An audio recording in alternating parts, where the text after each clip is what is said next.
Hi friends, ఈరోజు ములుగు జిల్లాలోని పలు పర్యాటక ప్రాంతాలతో పాటు అడవి అమ్మ ఒడికి వెళ్ళి వద్దామా? యునెస్కో వారిచే గుర్తింపు పొందిన రామప్ప దేవాలయం మన ములుగు జిల్లాకే కాదు, తెలంగాణ రాష్ట్రానికే తలమానికం.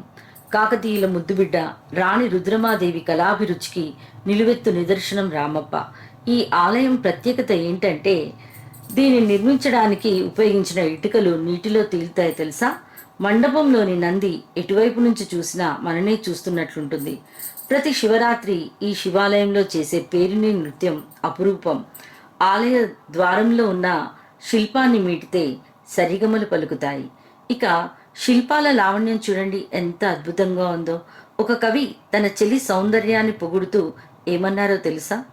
రామప్ప గుడి మోమున విరిసిన రాగినివై నాగినివై అన్నారు. నిజం చెప్పాలంటే కవి తన మనసులోని భావాలను కలం ద్వారా పలికిస్తే, శిల్పి తన మదిలో విరబూసిన అందాలను శిల్పంగా మలుస్తాడు. ఇద్దరూ ప్రకృతి ఆరాధకులే. స్తంభాలపైన శిల్పాలపైన చెక్కిన నగిషీలు, ఆభరణాలు స్వర్ణకారునికే సవాల్ విసురుతున్న రామప్ప శిల్ప కళా నైపుణ్యానికి హ్యాట్స్ ఆఫ్.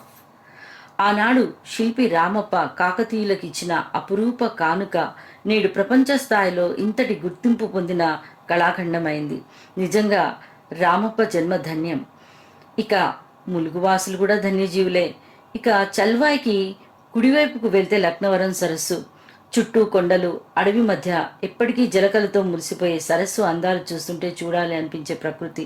ఇక్కడ ఉండాలి అంటే కాటేజెస్ కూడా ఉన్నాయి. ఇక్కడ ప్రీ వెడ్డింగ్ షూట్స్ జరుగుతాయి. పిల్లలకైతే తీగల వంతెన, బోట్ షైర్ చాలా ఎంజాయ్మెంట్గా ఉంటుంది.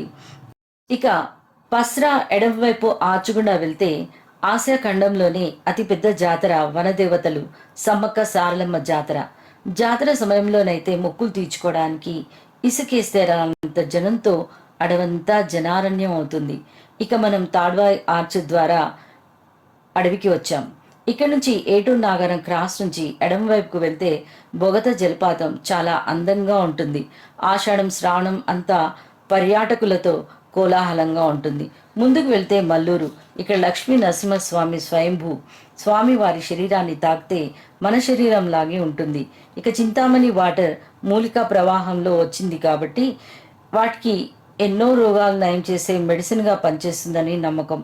అంతేకాదు భక్తులు ప్రసాదంతో పాటు నీటి క్యాన్ను కూడా తీసుకొని వెళ్తారు. ఇక మనం ఏటూరు నాగారం అభయారణ్యానికి వచ్చాం.